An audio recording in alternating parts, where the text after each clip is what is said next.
Hello, everyone, and welcome to this little lesson, mini lesson. Today, we're going to talk about, do we need perfect tenses? A very popular question that I often hear from my students. Do we really need to work that hard? Because there's so many perfect tenses. It's very difficult to understand them. Do we need them? Or we can probably just live without them. Okay, so first of all, let's be specific. What are the perfect tenses? Here's the list. The present perfect simple, present perfect continuous, the present, the past perfect simple and past perfect continuous, the future perfect simple and the future perfect continuous. These are the perfect tenses that we know.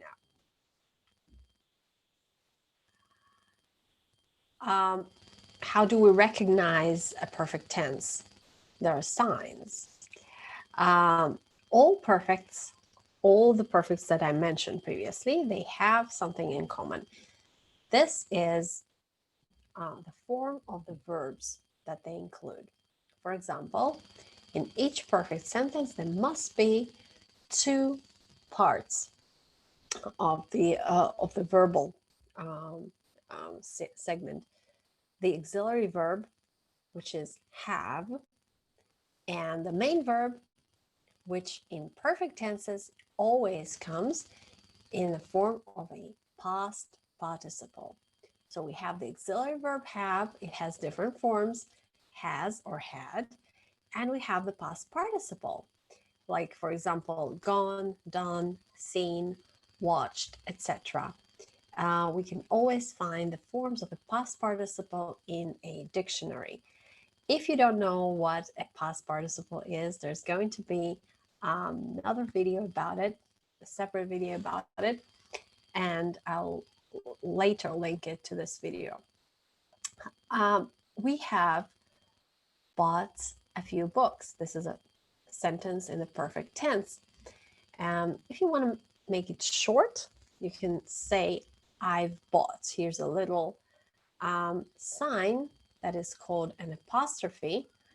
If we want to make this part short, we can say, instead of saying have, we can say v, I've, or with, or they've bought. She hasn't got another email.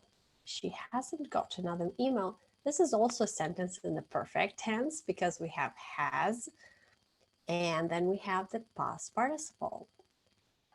Have you seen that movie? This is also a sentence in the perfect tense. Here's the auxiliary verb have, and here's the main verb in the form of the past participle. So we have an affirmative, a negative, and a question sentence. All these are the perfect, all these are in the perfect tense. All right, let's move on.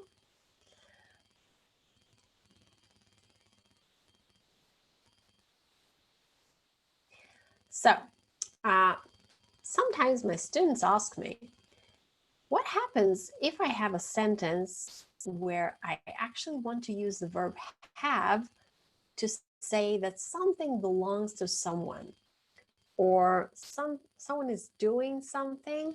For example, I'm having breakfast, or I have a meeting, right? So in these cases, we must use the verb have as the main verb. So what happens in these cases? So don't get too confused about it. In these particular cases, you're allowed to use the verb have twice. First as an auxiliary verb, and second as a regular verb. It can be a regular verb and an auxiliary verb in the same sentence. So here's an example. I've had a hard day. I have had a hard day. It means that until now, my day was kind of difficult. We've had this conversation before. It means that we have had this conversation before, maybe several times, and we talked about this. Okay, move on. All tenses, they are actually time and sense together. Tenses in English are not only about when something happens, they're also about the situations, specific situations.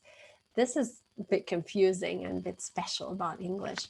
So basically, we need so many tenses in order to show how rich and how multifaceted our life is. So we want to show the multiple aspects of reality. We need them to keep our speech rich and short at the same time. So we want to show different meanings, and at the same time we want to um, add we want to be less to use less words. For example, we can say, I started this course um, last year and I'm still studying it now. In this case, I'm only using the past simple and the present continuous. Those tenses are basic. Most of us know them. I started something last year and I'm still doing it now. But if we know the present perfect, if we know that it actually connects the past to the present, so we can say it in a much shorter way. I've been studying this course for a year. It already includes all this information. Um, so I hope that sounds convincing and you'll be less scared to use the perfects. So the more tenses we know, the easier it is for us to convey almost any meaning. So actually we have tenses and to help us save our energy, save the words. We want to be able to say things in a simple way, but in a way that um, contains as much meaning as possible. All right, so this month we're going to go and learn step by step how to use perfect tenses, when to use them.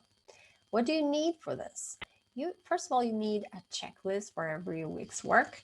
You need some time to watch videos, and they're going to be about 2 videos a week. You need to reserve some time to do the online tasks, and it might take about 30 minutes twice a week. And if you have, you're probably good to go. And if you have any questions, you're welcome to post them at any step of the way. You might have a random, and I'll try to record an answer or write an answer to you. So good luck with that and stay tuned.